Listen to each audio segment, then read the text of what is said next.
I stumbled upon the story of my own nephew. The boy I raised after my sister died prematurely was rummaging through my documents while he thought I was asleep.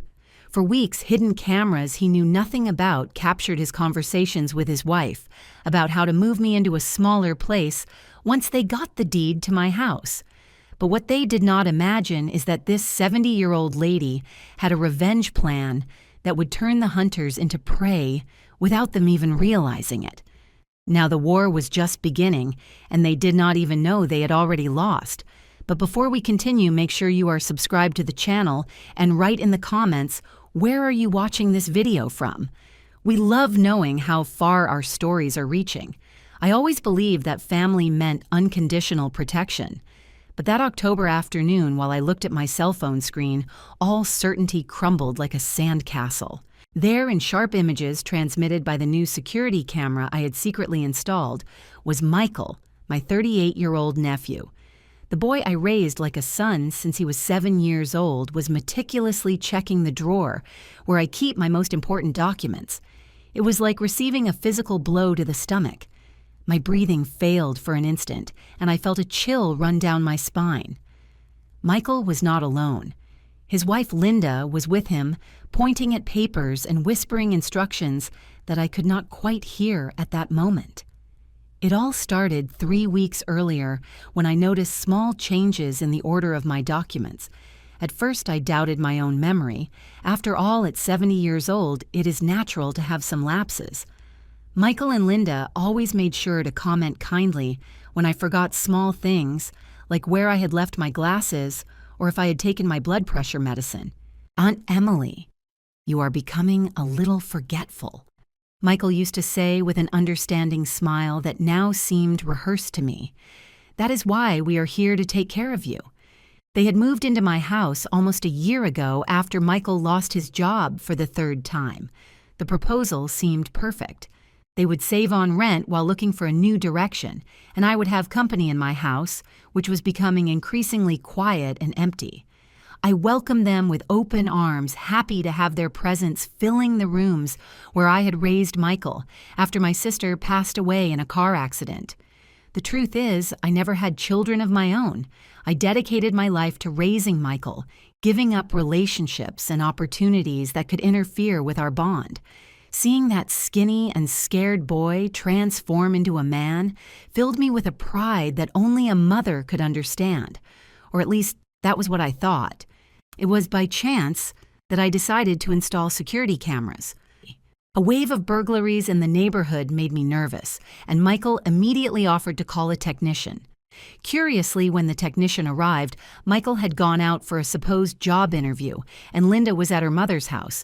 It was the technician who showed me how to access the images from my cell phone, a device I rarely used beyond occasional calls.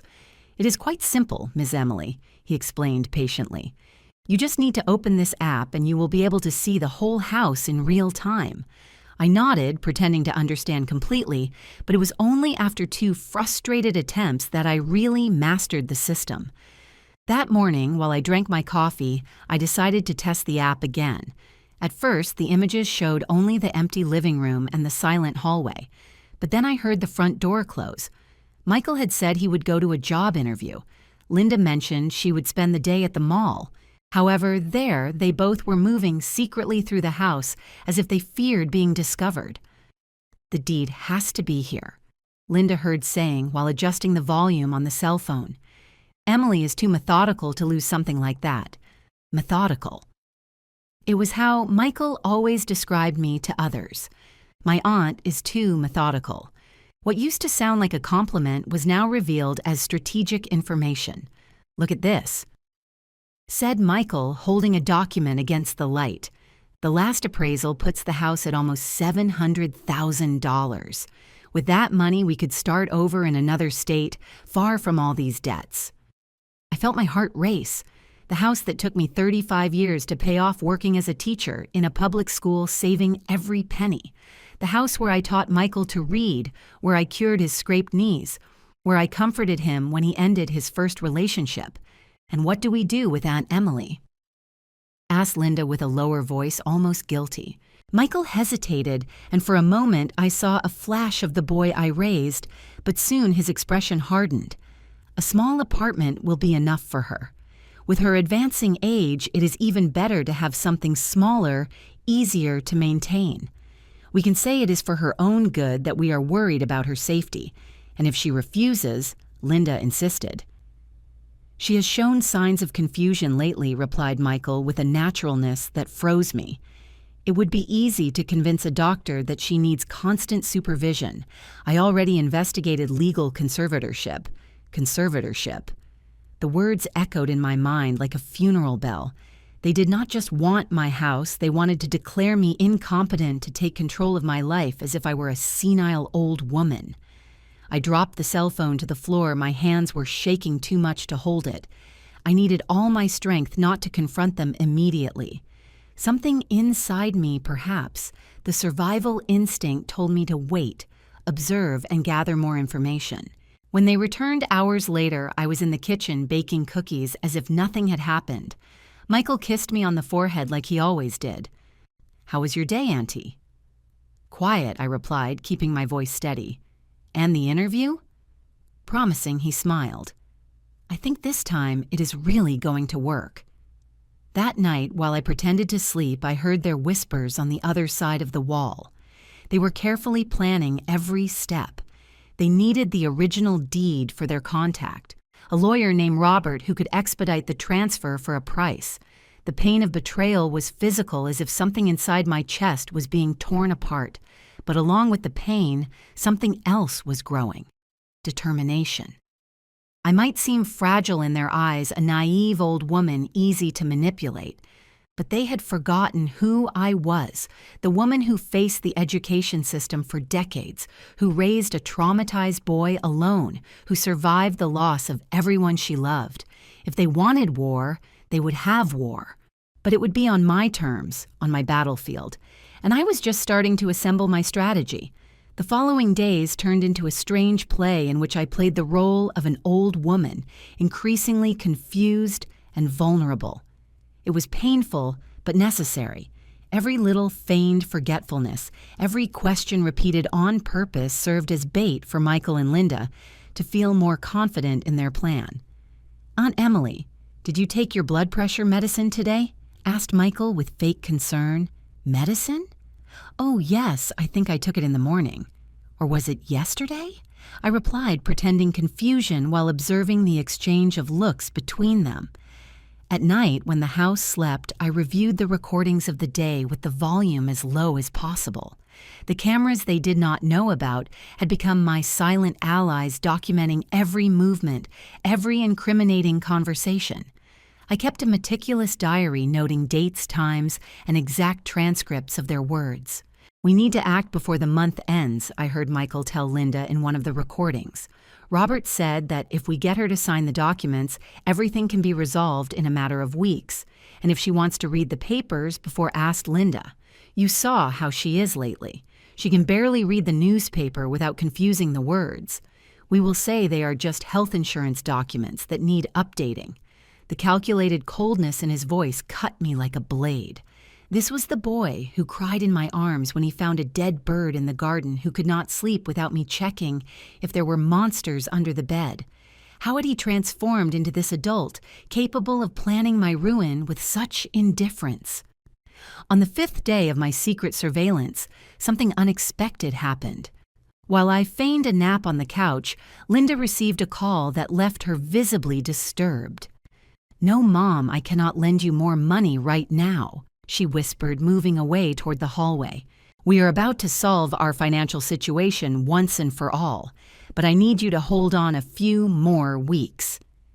After hanging up, she looked tense, almost desperate. It was then that I understood there was more urgency in their plan than I initially suspected. It was not just greed, it was financial desperation. That same night, while they pretended to watch TV with me, I noticed another pattern. Michael constantly directed the conversation towards topics related to the future safety and the burden of maintaining such a big house. "Have you thought, Auntie, how peaceful it would be to have a smaller place without stairs, without so many maintenance worries?" This house is too big for one person," complimented Linda, "and with its value, you could live comfortably for many years in an apartment." I smiled and nodded vaguely, feeding their illusion that I was being subtly manipulated. In reality, every word of theirs was one more piece of evidence I was accumulating. The next day, I received a visit from Mary, my lifelong neighbor, and one of the few people I truly trusted. Michael and Linda always seemed uncomfortable when I had visitors, especially Mary, who was known for her blunt frankness. "Emily, you look different," observed Mary while we drank tea on the porch. "Is everything okay?" For an instant, I considered confiding everything to her, but something stopped me. If my plan failed, I did not want to involve anyone who could be harmed by Michael's fury. Besides, I needed concrete proof before making any accusation. "I'm just a little tired," I replied with a forced smile. After Mary left, I noticed that Michael looked especially agitated. "Your friend stays here too long," he commented. "You should not tire yourself with long visits. Mary is like a sister to me," I replied, observing his reaction closely. "Even so, at your age, you need to control your energy better."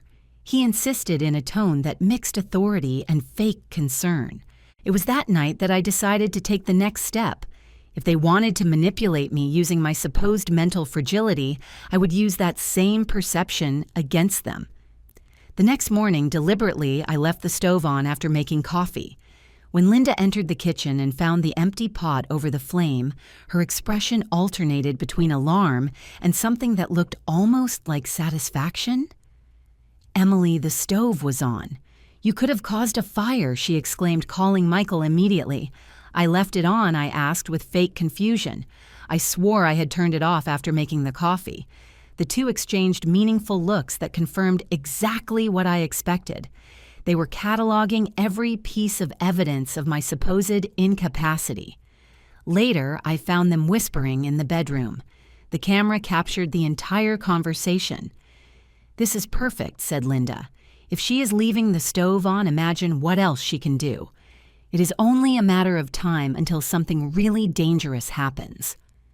"Doctor, Mendez is seeing me next week," replied Michael. "I will explain the situation to him. I will show him our concern for her safety. I am sure he will understand the need for a more serious intervention. Intervention." The word echoed in my mind with a new somber meaning. While I planned my next move, an idea began to form. If they wanted signed documents, maybe I could use that to my favor. But first, I needed to understand exactly what papers they intended to present to me.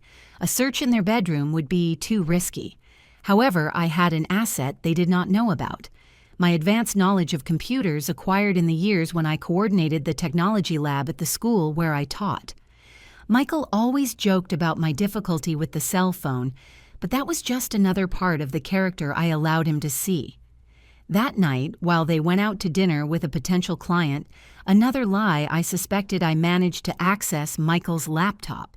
The password was not difficult to guess. His date of birth, the same one I celebrated with homemade cakes throughout his childhood. What I found left me breathless. It was not just documents about the transfer of the house. There were emails exchanged with Robert, the supposed lawyer who was actually a forger, known for helping in schemes to appropriate assets from the elderly. With the power of attorney with broad powers that we are preparing, you will be able to sell the property even without her explicit consent, wrote Robert in one of the emails. She only needs to sign where indicated, preferably in the presence of 2 witnesses who confirm she was lucid at that moment. Witnesses. They had already thought of everything. They would probably be people hired by Robert who would confirm any story Michael and Linda invented. I quickly took photos of all the documents with my cell phone and returned the laptop exactly where I had found it. My heart was beating so fast that I feared it could be heard in the silence of the empty house. That night, lying in bed, staring at the ceiling, I cried in silence. Not for the danger I was in, but for the definitive death of any illusion I might still have about Michael's love. The boy I raised had disappeared, completely replaced by a calculating stranger who saw in me only an obstacle between him and my property. But the tears lasted little. As I wiped them away, a renewed determination filled me. This would be the last time I would cry for Michael. From now on, every thought, every action would be dedicated to protecting not only my house, but my dignity and independence. The war, which until then was silent and one-sided, was about to gain a new combatant, and they had no idea who they were really facing. The week that followed was an exercise in self-control that tested my limits. Every forced smile, every feigned confusion, every gesture of apparent fragility cost me a piece of my soul, but I knew I needed to keep up the theater until gathering all the necessary proof. On a Thursday morning, I found Michael in the living room with a folder of documents on the table. His smile was too wide, his eyes shone, with poorly contained anticipation. The moment they had waited for so long had arrived. "Good morning, Aunt Emily," he said with fake cheerfulness. "I brought some important papers we need to organize." "Papers?" I asked, tilting my head as if I were confused. "What kind of papers, dear?" "Nothing out of this world," he assured, gesturing for me to sit beside him. "Just some health insurance documents and registration updates, things to guarantee that you are well protected." Protected. The irony of the word did not escape me. I sat down slowly, watching Linda appear casually in the living room as if she were not anxiously waiting for this moment. "Look," Auntie continued, Michael opening the folder and showing pages and pages of dense legal text. "These are just formalities. You just need to sign here, here, and here." He pointed with his finger at small X's marked on several pages. "Can I read it first?" I asked, taking my glasses deliberately slowly. I saw the rapid exchange of looks between them. That simple question was not in the script they had planned. "Of course," Auntie replied Michael with a nervous laugh, "but they are just boring and complicated legal terms. You do not have to worry about that." "Still," I insisted with a frail voice, "my father always said you should not sign anything without reading it." The mention of my father, a man Michael never met, was calculated to create an emotional connection, something that could lower his suspicions. "It is many pages," Emily intervened Linda with poorly disguised impatience. "It would take you hours to read all that, and the post office closes at 4. "The post office?" I asked, raising my eyebrows. "Yes," replied Michael quickly. "We need to send it today so we do not miss the deadline for the insurance renewal." Another lie. I knew exactly what those documents contained, a power of attorney with broad powers that would allow Michael to dispose of all my assets, including the sale of the house, without the need for my subsequent consent. I started looking at the pages with a thoughtful expression. I think it would be good to ask Mary's opinion on this. She worked at a law firm before retiring. Michael's face went visibly pale. "There is no need to bother your friend with such trivial matters, Auntie," he said, his voice now tense. "They are just insurance renewals. Even so, I insisted. Mary always helps me with documents. She has better eyes than me for small print." Aunt Emily intervened Linda, her patience clearly running out. "These documents have to be sent today. We do not have time to consult Mary or anyone else." I watched them closely, noticing how desperation began to appear in small signs. Michael's sweaty forehead, the nervous tapping of Linda's fingers on the table, the breathing increasingly accelerated from both of them. "It is okay," I finally conceded, seeing the immediate relief on their faces. "I trust you, my dears. Where should I sign?" Michael quickly turned the pages, pointing out the marked places. With hands purposely trembling, I took the pen he offered me. But instead of signing my full name as I always did, I drew an illegible signature completely different from the usual one. "Ready?" I announced with an innocent smile. "I hope everything is okay." Michael took the papers in a hurry, barely looking at the signatures. His anxiety to finish that stage of the plan prevented him from noticing the inconsistency. Linda, however, threw a quick glance at the last page before Michael put it away. For an instant, I saw a doubt in her eyes, but she said nothing. "Perfect, Auntie," smiled Michael, closing the folder. "You do not have to worry about anything else. We will take care of everything from here on out." "You are so good to me," I replied with fake gratitude. "I do not know what would become of me without you." They looked at each other with expressions of poorly disguised triumph. In their minds, victory was guaranteed. What they did not know is that that invalid signature was just the first move of my counterattack. As soon as they left supposedly to mail the documents, I immediately called Dr. Palmer, my doctor, of over 20 years. A week earlier, foreseeing that I would need to prove my mental capacity, I had already scheduled a full consultation with him. Dr. Palmer? This is Emily Noguera speaking. I need to bring forward that evaluation we scheduled, for today if possible. Emily? Did something happen? Yes, doctor, and I need your help more than ever.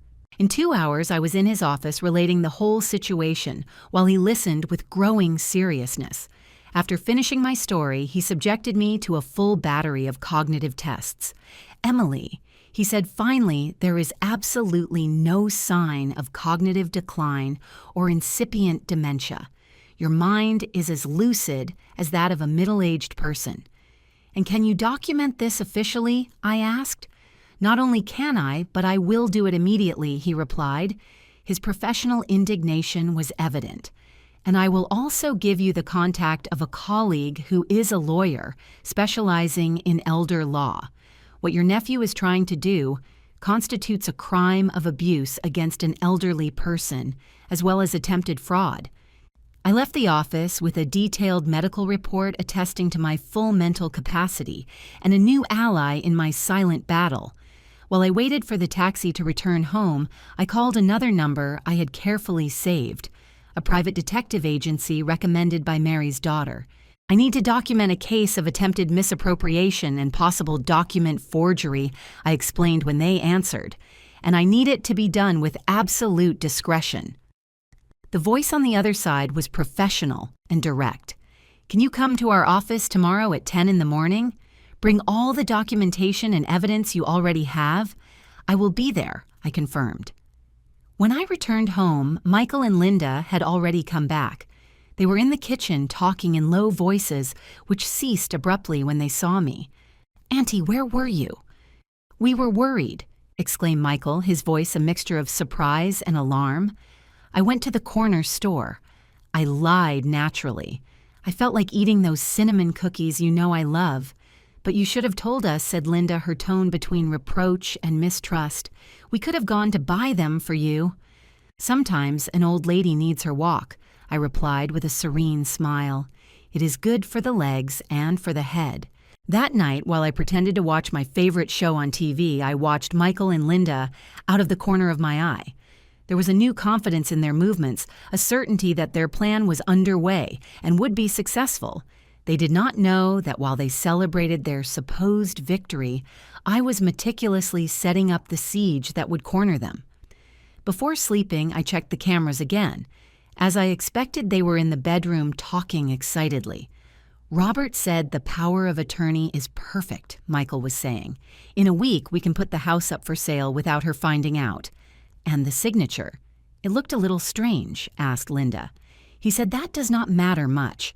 The important thing is that we have witnesses who can confirm she signed voluntarily. And afterwards, where do we take her? There is a retirement home 2 hours from here. It is not luxurious, but it is clean and safe. With the money from the sale, we can pay for years of stay in advance. Stay in. Retirement home.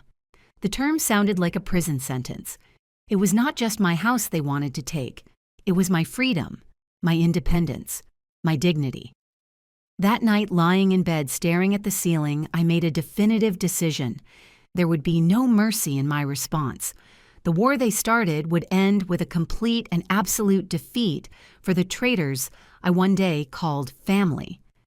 The office of the private detective agency was discreet, located on the 3rd floor of a commercial building downtown. I managed to leave the house that morning inventing a routine medical appointment, an excuse that Michael and Linda accepted without hesitation, convinced that any health problem of mine would only benefit their plans. Richard Vance, the detective who received me, had an appearance that inspired immediate confidence, about 50 years old, attentive eyes, and an expression that combined professional seriousness with kindness. He showed no surprise at seeing a gray-haired old lady entering his office, nor did he question my lucidity when exposing the situation, something that caused me immediate relief. "Ms. Emily," he said, after listening to my full story and examining the evidence I had brought. Photos of the emails recordings of the conversations the medical report recently issued. What your nephew and his wife are trying to do constitutes a crime defined in the Elder Justice Act. It is financial abuse, attempted fraud, and depending on how they proceed, it could even constitute kidnapping. "What are my options?" I asked, maintaining composure despite the knot forming in my throat every time Michael's betrayal was put into such clear and legal words. "You have several options," explained Richard. "We can gather more evidence for a full criminal prosecution, which would probably result in prison for both of them. Or we can follow a more cautious approach, use the evidence as leverage for an out-of-court settlement that keeps them away from you and your assets permanently." The word prison echoed in my mind. Michael, the boy I rocked in my arms when he had nightmares behind bars. The image was almost unbearable. But then I remembered the coldness with which he planned to discard me in a retirement home while appropriating the fruit of decades of my work. I want all the possible evidence, I decided finally. I want to be prepared for any scenario. But before making a definitive decision about criminal prosecution, I need to confront them. I need to hear it from their own mouths, face to face, that all this is true. Richard studied me for a moment before nodding.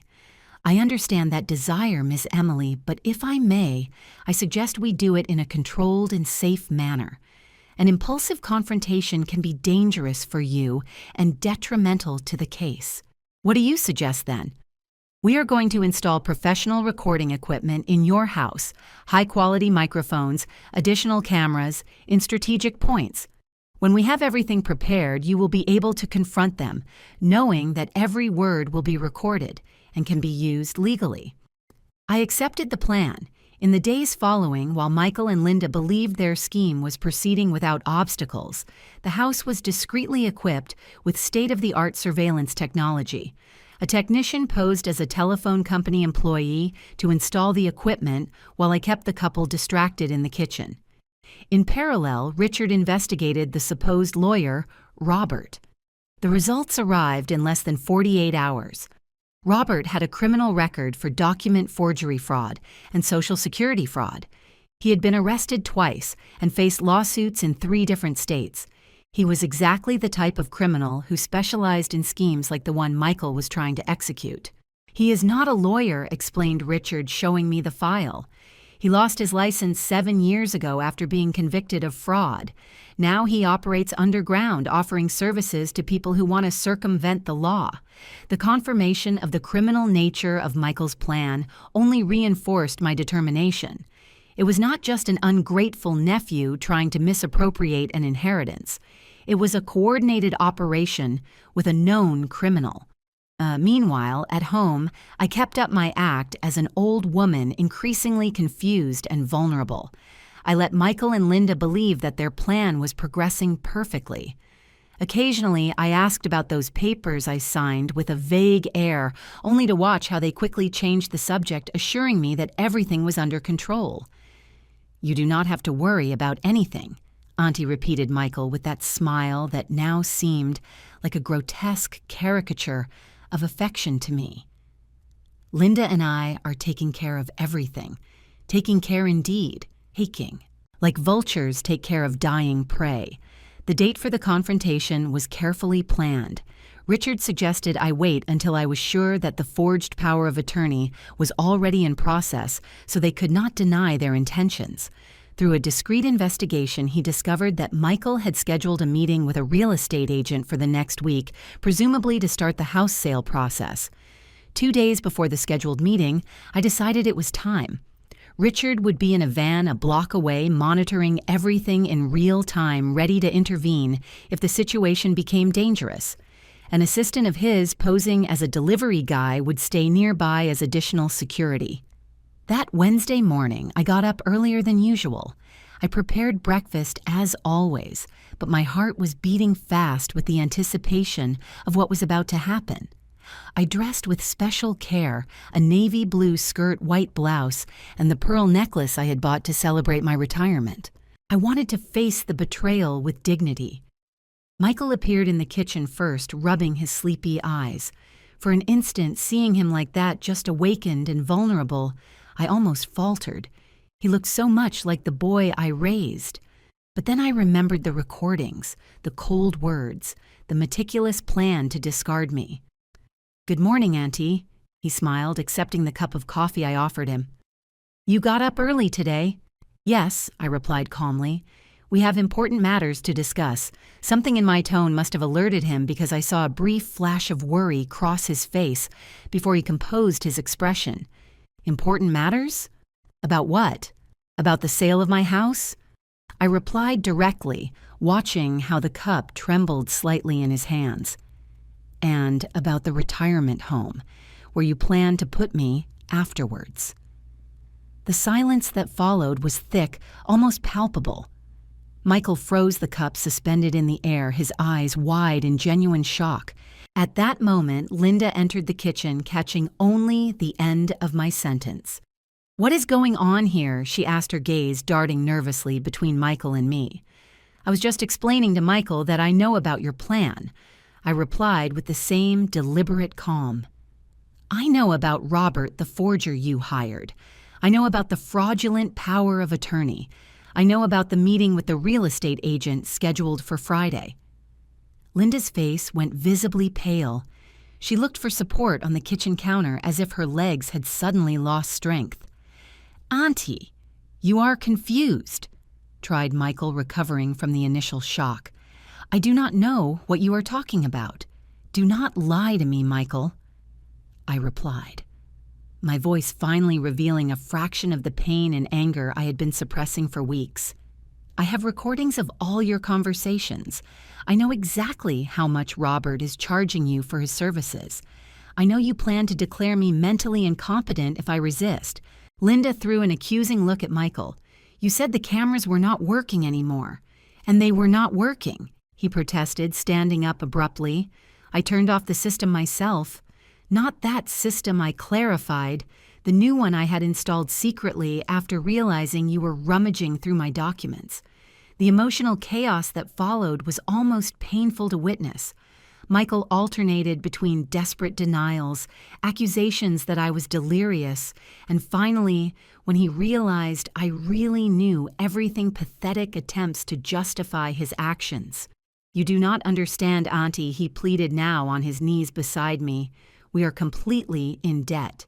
Your house could give us a fresh start, and you would have every comfort in a smaller place, more suitable for your age." "Do not lie," I interrupted, my voice cutting like steel. "Do not insult my intelligence by pretending this was for my own good. You wanted to steal what I built with decades of honest work. You wanted to discard me like a useless object." Linda, always more practical, quickly realized the gravity of the situation. "What do you plan to do now?" she asked directly. "Call the police?" The question floated in the air like a charged cloud. Michael raised his eyes to me, panic evident in every line of his face. At that moment, I had absolute power over his destiny, and we all knew it. "That depends entirely on you," I finally replied. "I have enough evidence for a criminal prosecution that would send both of you and Robert to jail for several years. Forgery of documents, attempted fraud, elder abuse. The list of crimes is considerable." Michael's face twisted into an expression of pure terror. "Please, Auntie," he begged. "I know we were wrong, but I am your nephew, the boy you raised. Would you really be capable of sending me to jail?" The question hit me hard, awakening memories I had tried to keep distant during this whole process. Michael at 7 years old, crying for his deceased mother. Michael on his first day of school, holding my hand tightly. Michael graduating, hugging me with tears in his eyes, telling me I was the best mother he could have had. But then other images superimposed themselves. Michael discussing coldly about putting me in an affordable asylum. Michael laughing with Linda about my supposed mental confusion. Michael conspiring with a criminal to steal my house while I was still living in it. The boy I raised, I replied slowly. He died the moment he decided my life was worth less than this property. You are no longer that child, Michael. You are an adult who made conscious choices, and choices have consequences." The words seemed to hit him physically. He shrank as if he had received a real blow. "But I am going to offer you an alternative to prison," I continued. "You have exactly 48 hours to leave this house. You will only take your personal belongings.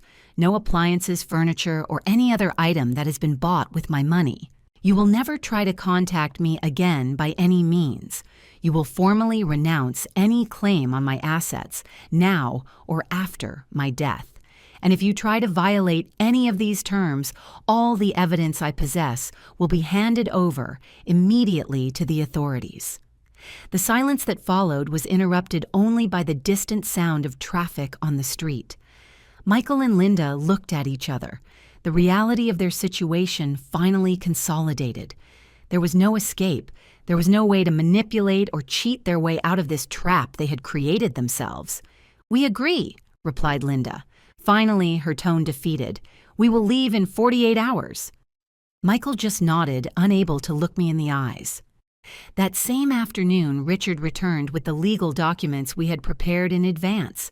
A formal waiver of any right to my assets, a confession of fraudulent activities that would remain in safe custody, to be used only if they violated our agreement, and a restraining order that would prevent any future contact. "Are you sure about this?" Richard asked while we watched Michael and Linda sign the documents with trembling hands. "They tried to commit serious crimes against you. No one would question you if you decided to bring them to justice." I looked at Michael now, a defeated and diminished man, so different from the boy full of life he had once been. "I'm sure," I replied. "Prison would not give me back the years of trust nor heal the wound of betrayal. I prefer to simply move on knowing I am protected from future attempts." The next 2 days were a strange limbo of uncomfortable silences and frenetic activity. Michael and Linda packed their things, moving through the house like ghosts. Occasionally, I caught their glances. Michael's something that could be remorse. Linda's only bitter resentment. On the stipulated morning, they were ready to leave. A small moving truck waited on the street containing the few things I allowed them to take. Michael hesitated at the door, as if he wanted to say something, but the words did not come out. "Goodbye, Michael." I said, my voice firm, but not cruel. "I hope one day you understand the value of what you threw away." He nodded, once swallowed hard, and then turned to leave without looking back. Linda was already in the car with the engine running, anxious to leave behind the place of her defeat. When the truck and the car disappeared around the corner, I closed the door and allowed myself for the first time in weeks to let out all the air that seemed trapped in my lungs. A mixture of relief and sadness flooded me, and finally I let the tears flow freely. They were not tears just for the betrayal, but for the definitive end of a chapter of my life. The boy I raised, who had filled my days with purpose and joy, was now a stranger to me. A part of my story had been rewritten irreversibly, but as the tears dried, a strange sensation of freedom began to take its place. The house, previously a silent battlefield, was once again my sanctuary. And I, who had played the role of frail and confused old woman for so long, could finally be myself again. A 70-year-old woman with a sharp mind and an indomitable spirit, ready to write the next chapters of her story. The weeks following Michael and Linda's departure were a strange process of mourning and rebirth. There were moments when I woke up looking for the familiar sounds of them around the house, the creaking of the floor under Michael's heavy steps, the clinking of cups in the kitchen when Linda made coffee. In those instants of morning disorientation, I almost forgot the betrayal, and their absence hurt like an open wound. But then, memory returned, and with it the understanding that those daily sounds had been just the facade of a conspiracy against me. It was as if I were mourning not for people I lost, but for people who never really existed. The loving nephew and the attentive wife were characters in an elaborate play, not real individuals. Richard the detective continued to monitor the situation for a few weeks, ensuring that Michael and Linda respected the terms of our agreement. They had moved to another state, apparently restarting their lives far from the failure of their scheme. Occasionally, he brought me updates, always asking if I wanted to know. Sometimes I said yes, other times I preferred not to know. They are keeping their distance as promised, Richard informed me on his last professional visit. From what we could find out, Michael got a job at a tech company, and Linda is working at a real estate agency. Ironically, she is now selling houses for other people instead of trying to steal yours. I nodded, absorbing the information with a mixture of relief and a twinge of something I could not name completely. It was not exactly sadness. Maybe it was just the sense of finality that accompanies the definitive closing of an important chapter of life. And what about Robert, I asked, referring to the forger, who had been an accomplice in the scheme. Regarding him, I have interesting news, smiled Richard for the first time that day. The information we gathered during our investigation was enough for the police to obtain an arrest warrant. He was detained last week, caught red-handed trying to pull a similar scam on another elderly person. It seems his case was just one in a long series of frauds he had been orchestrating. There was a certain poetic justice in that news. Although I had chosen not to take Michael and Linda to the ultimate legal consequences, the true professional criminal was facing justice. Mary, my neighbor and lifelong friend, became my anchor in those transition days. Without asking many questions about the sudden disappearance of Michael and Linda, although I suspect she drew her own conclusions, she simply stepped up her presence in my life, showing up with transparent pretexts of sharing recipes or asking for help with crosswords. I am thinking of making some changes to the house I commented to her during one of our afternoon teas about a month after their departure. What kind of changes, she asked, looking around the living room where so many memories, good and bad, had accumulated over the years. I want to redecorate completely. New colors on the walls, maybe some different furniture. The bedroom that was Michael's, I want to transform into an art studio. Mary raised her eyebrows, surprised. Art studio? I did not know you were interested in the arts, Emily.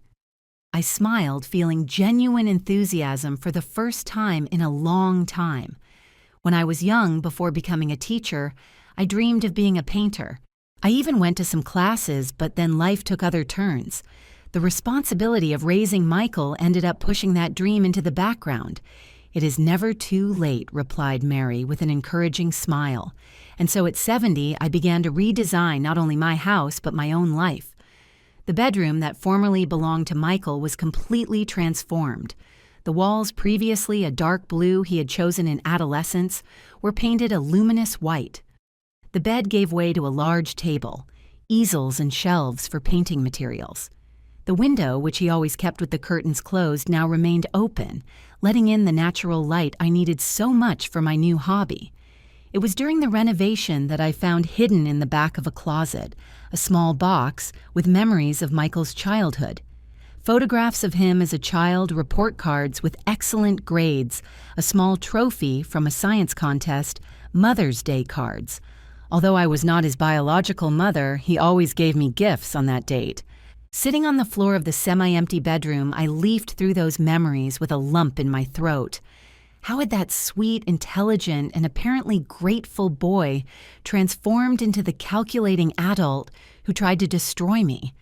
At what moment did his path deviate so drastically? Had it been my fault somehow? Maybe I had spoiled him too much, or maybe I had not prepared him adequately for the difficulties of adult life. Those questions tormented me for weeks.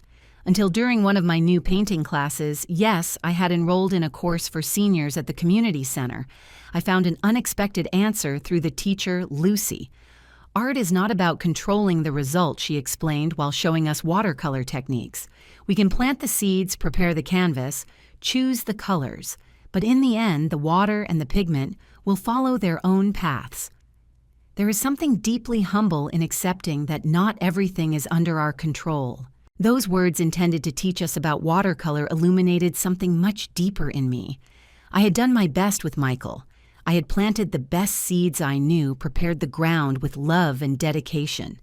But in the end, his choices as an adult were his own, molded by influences and decisions that were out of my control. This understanding did not erase the pain of betrayal, but it helped to dissipate the burden of guilt I carried in silence. It had not been my failure as a substitute mother that caused Michael's transformation. He had made his own decisions, followed his own dark paths. Spring arrived, bringing with it literal new beginnings for the backyard garden I had neglected in recent years. With the help of a local gardener, a young and kind boy who reminded me of the Michael of years ago, but without the shadow of calculation in his eyes, I transformed the space into a small paradise of colorful flowers and aromatic herbs. Every pot represented a part of my life that I was reclaiming, rediscovering, or creating from scratch. The red roses were for the strong woman I had found in myself during the crisis. The lavenders for the new sense of peace I was cultivating day by day. The blue hydrangeas, perhaps the most significant for the boy I one day loved like a son, and who despite everything occupied a place in my heart, not the man he became, but the child he had been. On a particularly sunny morning, while pruning some plants, I received an unexpected visit from Dr. Palmer, the doctor who had helped me during the height of the crisis. I came to see how my favorite patient is doing. He smiled, accepting the glass of lemonade I offered him. And I must say, I am impressed with what I see. You look 10 years younger. It is what happens when you take a weight off your shoulders. I replied with a lightness that surprised us both. I discovered there is a difference between aging and simply withering. I am choosing the first path. Dr. Palmer observed the garden, the art studio visible through the open window, the colorful brushes drying in the sun. You know, Emily, in my 40 years of medicine, I learned that human resilience is perhaps the most extraordinary phenomenon that exists. It is not just about surviving storms, but about flourishing after them, using even the destruction as fertilizer for new growth. His words captured perfectly what I was experiencing. Michael's betrayal had been the worst storm of my life, tearing up certainties and securities I considered unbreakable. But from the ruins of that devastation, new structures were emerging more authentic, more aligned with who I really was, free from the weight of expectations and roles I had carried for decades. I have a confession to make, I told Dr. Palmer while we walked through the garden. There are moments when I almost feel gratitude for what happened, not for the betrayal itself, of course, but for how it forced me to rediscover parts of myself that were asleep for so long. He nodded with understanding. It is not unusual. Great crises often return us to ourselves, force us to reconnect with our most authentic core. You spent decades being primarily Michael's aunt. Now you are rediscovering who Emily is. Simply Emily. Simply Emily. Those two words resonated inside me with crystal truth. For so long, my identity had been intertwined with my role as guardian, as substitute mother figure. Now, at 70 years old, I was finally learning to fully inhabit my own name, my own existence independent of any relationship. Summer advanced, and with it, my journey of self-discovery. I enrolled in computer classes at the local library, surprising myself with my ability to learn new technologies. I began attending a reading group where I met other women my age with equally complex stories of loss and new beginnings. One of them, Eliza, a recent widow with lively and intelligent eyes, quickly became a new close friend. "Did you never think about selling the house?" Eliza asked me once while we drank wine on the porch, watching the sunset. Not to run away like your nephew wanted, but to start over in a place without so many memories. The question took me by surprise, not because I had never considered the idea, but because recently it had been visiting my thoughts with increasing frequency. I have been thinking about that actually, I admitted. This house was my refuge for decades, but now sometimes it seems to know more of my history than I would like to remember. Eliza nodded, understanding perfectly what I meant. The walls that house us also absorb our stories, our tears, our laughter. Sometimes a new chapter requires a new setting. If you decide to sell, she commented casually, there's a small condo near my house. Comfortable apartments with security close to the park and the library. Nothing like those horrible nursing homes your nephew considered. I smiled, thinking of the irony. The idea Michael had proposed as part of a criminal scheme now resurfaced as a genuine possibility of liberation. Not a prison, but a conscious choice. A step towards a future I was designing myself. That night, sitting in my improvised studio, I began to paint something different from the usual vases of flowers and landscapes I had been practicing. It was a portrait not of Michael as one might expect, but of myself, a younger version, from about 40 years ago, when the dreams of becoming an artist were still alive in my heart.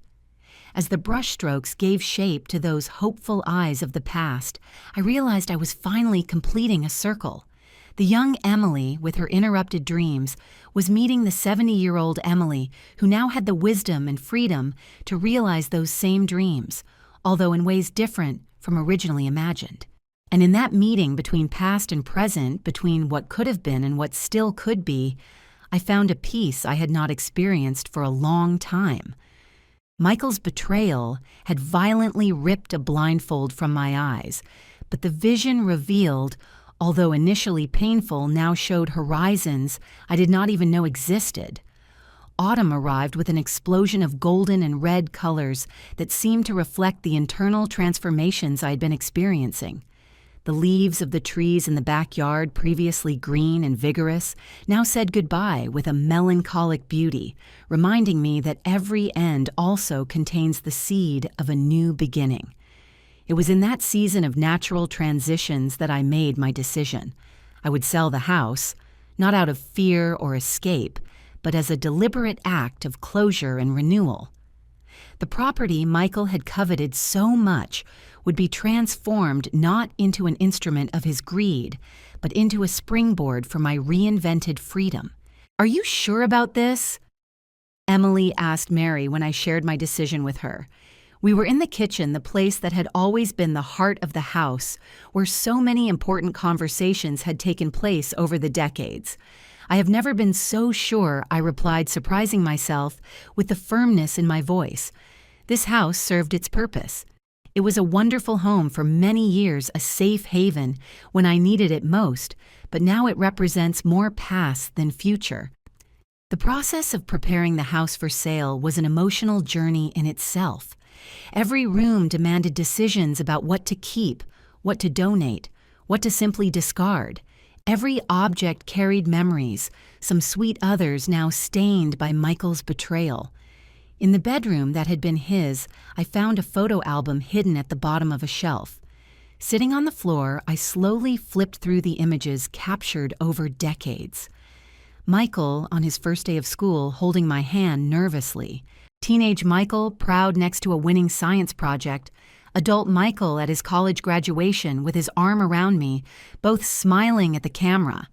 Those photographs seemed to tell the story of a happy and united family, so different from the grim reality that had revealed itself. For a moment, I considered throwing the album away, eliminating those evidences of a happiness that now seemed to have been just an illusion. But something stopped me. Not everything is a lie, I told myself, running my fingers over a particularly touching photo of Michael as a child, asleep in my lap after a long day of play. There was true love here, even if the ending was different from what I expected. I decided to keep some selected photographs in a small box, not to torment myself, but to honor the full truth of my story, the joys and the pains, the triumphs and the betrayals. The rest of the album was donated along with other items that would not accompany me in this new phase. The real estate agent I hired ironically on Eliza's recommendation, and not by imposition of scammers, was impressed with the location and condition of the house. "Ms. Emily, properties like yours are rare on the market nowadays," he explained during our first meeting. "Well located in a quiet neighborhood with this charming garden, I have no doubt we will receive several offers quickly. And what would be the approximate value, I asked, curious to know if Michael had at least been right in his greedy appraisal. The value the agent mentioned almost made me choke on my tea. It was significantly higher than what Michael and Linda had discussed in their secret conversations. The irony did not escape me. If they had been patient, if they had simply waited for my natural death, instead of trying to strip me in life, they would have inherited a fortune even greater than they imagined. As the news that I was selling the house spread through the neighborhood, I began to receive visits from old neighbors and friends, many of whom had drifted away during the period Michael and Linda lived with me. Only then did I realize how their presence had gradually isolated me from my social network, another calculated aspect of their strategy to make me vulnerable and dependent. "We missed you at the Homeowners Association meetings," commented Mr. Roberts, a lifelong neighbor. "Your nephew always said you were indisposed or too tired to participate. He frequently mentioned that you had memory problems," added his wife Teresa with genuine concern. "We felt relieved to see that seems to have been exaggerated." These revelations, although painful, were important pieces in the puzzle I was still putting together about the extent of Michael's manipulation. He had not only tried to isolate me physically, but had also carefully built a public narrative about my supposed mental decline, paving the way so no one would question when he eventually declared me incompetent. The house sold surprisingly fast. In less than a month, I received an offer that exceeded my expectations. The buyers were a young couple with 2 small children, exactly the type of family I hoped could create new and happy memories within those walls. "This house deserves children's laughter again," I commented to Mary when we finalized the sale. With the money from the sale, I bought a comfortable apartment in the condo Eliza had mentioned. A modern space well lit with 24-hour security and a spacious balcony where I could continue cultivating some plants and practicing my painting. The rest of the value was invested carefully to guarantee my financial stability in the coming years. The move happened on a sunny, late autumn day. While the hired professionals loaded the furniture and boxes I had decided to keep, I allowed myself a last solitary walk through the empty house, saying goodbye to every room. In the bedroom that had been Michael's now completely stripped of his presence, I paused for longer. The walls recently painted white for the sale looked like a blank canvas, just as my future now presented itself before me.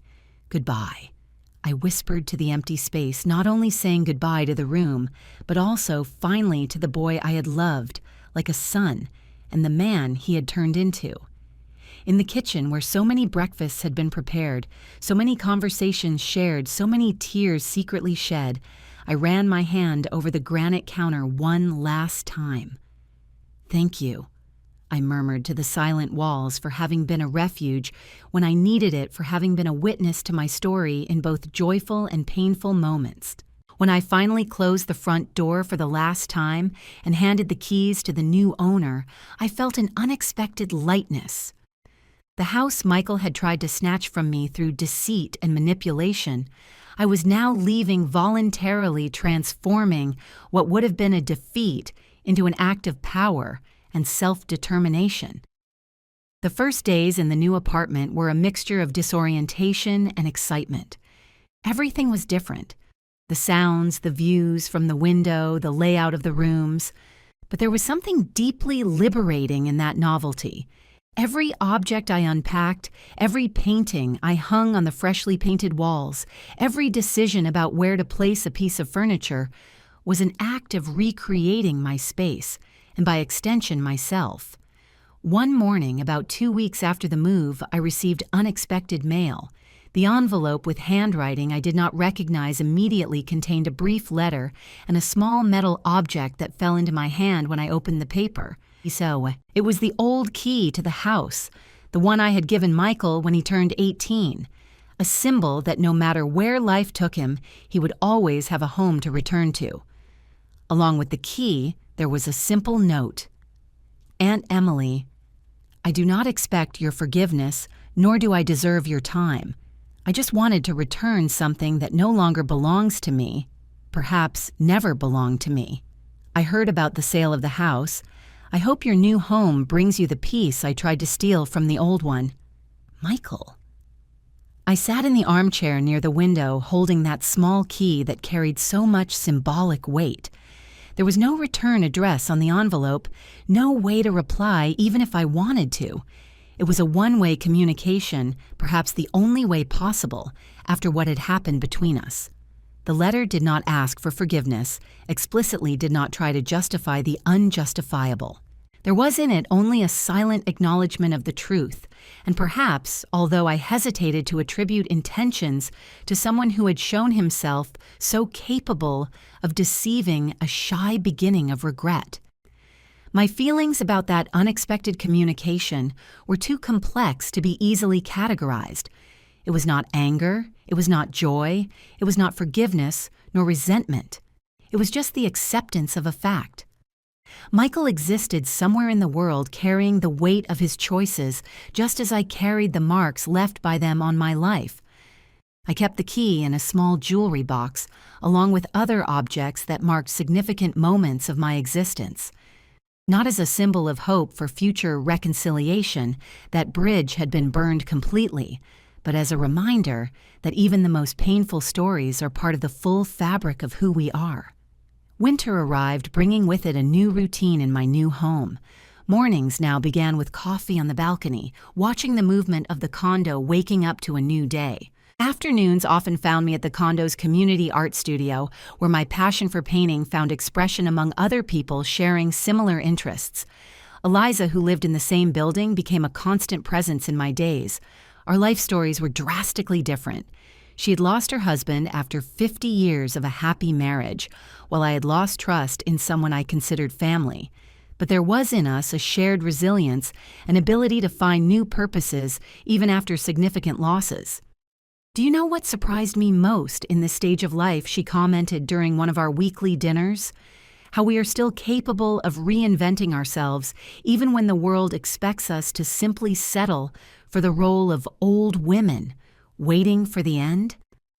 Her words resonated perfectly with my own thoughts. At 70, I had discovered new passions, new talents, new friendships. Michael's betrayal, although deeply painful, had inadvertently opened doors to a version of myself I might never have known if I continued on the safe and predictable path I had traveled for decades. On a particularly cold afternoon in July, while organizing some photographs for a new album, I found an old picture I had brought almost by accident during the move. It was a photo of me at 25, shortly before my sister's death, when I still dreamed of becoming an artist. In the image, I proudly held a brush in front of a canvas, my face lit by infinite possibilities. Looking at that young woman, I realized there was an invisible thread connecting her to the person I was becoming now. As if life had come full circle, allowing me to return to abandoned dreams with the wisdom of decades of accumulated experiences. I put the photograph in a simple frame and placed it next to my easel on the balcony, a daily reminder that despite all the unexpected curves, painful detours, and bitter betrayals, my story was still being written, and now finally with my own hand guiding the pen firmly. When spring returned, bringing new flowers to the condo gardens, a year had passed since the discovery of Michael's betrayal. The anniversary of that devastating moment passed without special celebrations or laments. It was just another day in a life that had found new rhythms, new meanings, new pleasures. That September morning, while watching the rising sun from my balcony, I reflected on the journey I had traveled. The pain of betrayal still existed like an old scar that occasionally makes itself known when the weather changes. But it no longer defined my days, no longer colored my interactions with others, no longer diminished my capacity to experience joy. Michael's betrayal had tried to reduce me to an elderly and helpless victim, an obstacle to be removed from his path to easy prosperity. But what emerged from that attempt at destruction was something completely unexpected. A woman stronger, more authentic, and freer than she had been in decades. The testaments that really matter, I thought, as I raised my cup in a silent toast to the new day, are not the ones written on paper, but the ones we write with our daily choices, with our ability to transform even the greatest betrayals into opportunities for rebirth. The passing of seasons has always had a profound effect on me, each bringing its own rhythms and reflections. But no spring was as significant as this one, marking 2 years since that fateful discovery that had changed the course of my life. On a particularly glorious morning in September, I received an unexpected call from Richard, the detective, who had helped me dismantle Michael's plan. Even though our professional case had ended long ago, we maintained occasional cordial contact. "Miss Emily," his voice sounded as professional as ever. "I have news I thought you would like to know." "Good morning, Richard," I replied, a small apprehension growing in my chest. "Something about Michael?" "Yes, actually, I learned through professional contacts that your nephew is facing criminal charges in the state where he moved. It has no direct relation to your case, but it seems he and his wife attempted a similar scheme with another elderly person. This time, however, they were caught red-handed. The news hit me like a cold wave.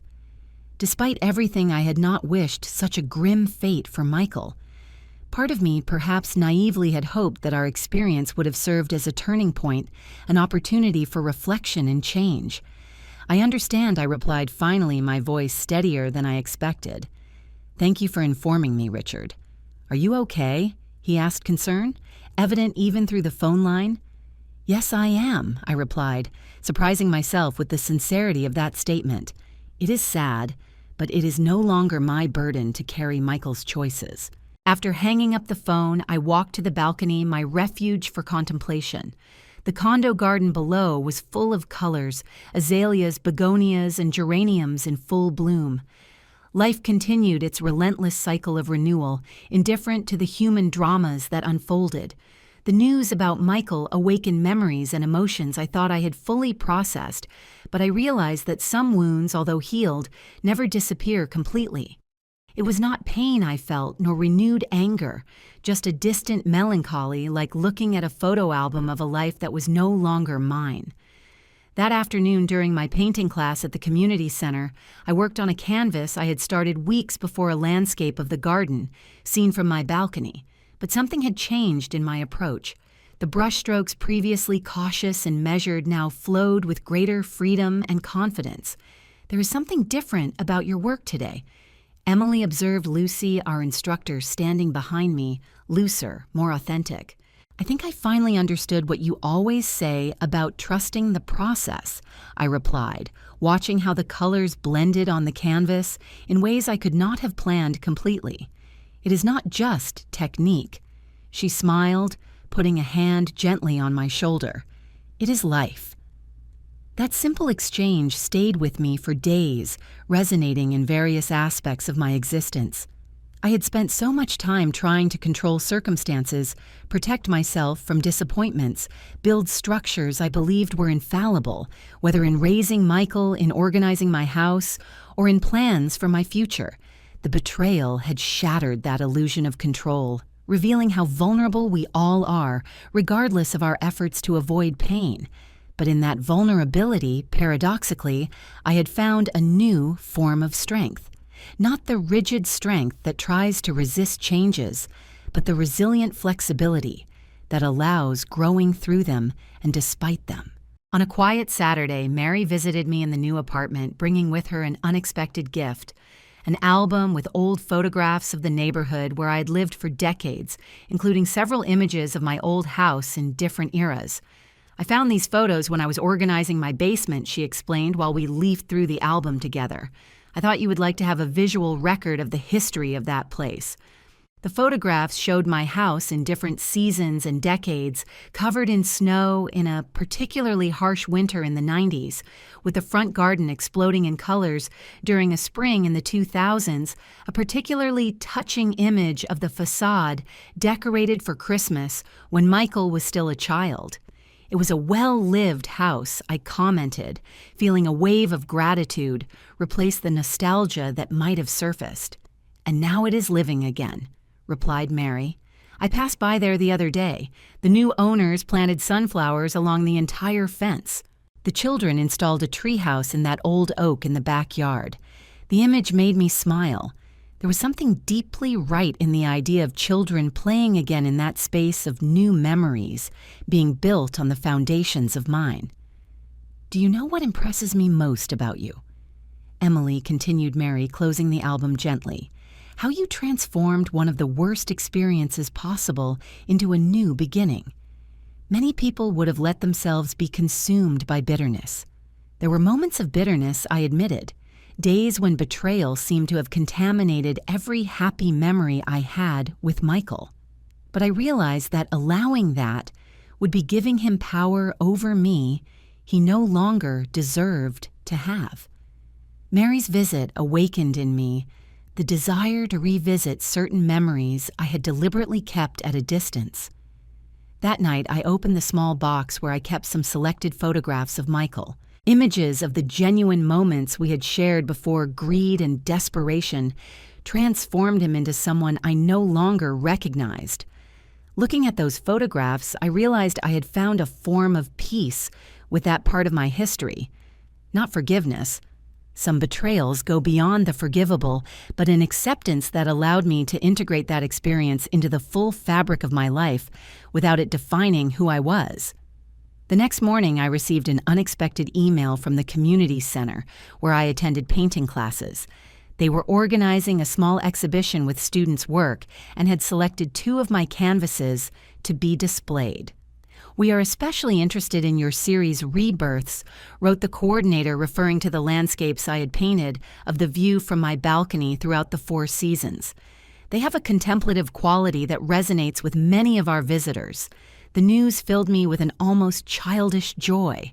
At 72 years old, I was about to participate in my first art exhibition, a dream I had abandoned 5 decades earlier, when I assumed the responsibility of raising Michael. The exhibition was a modest event, but significant for everyone involved.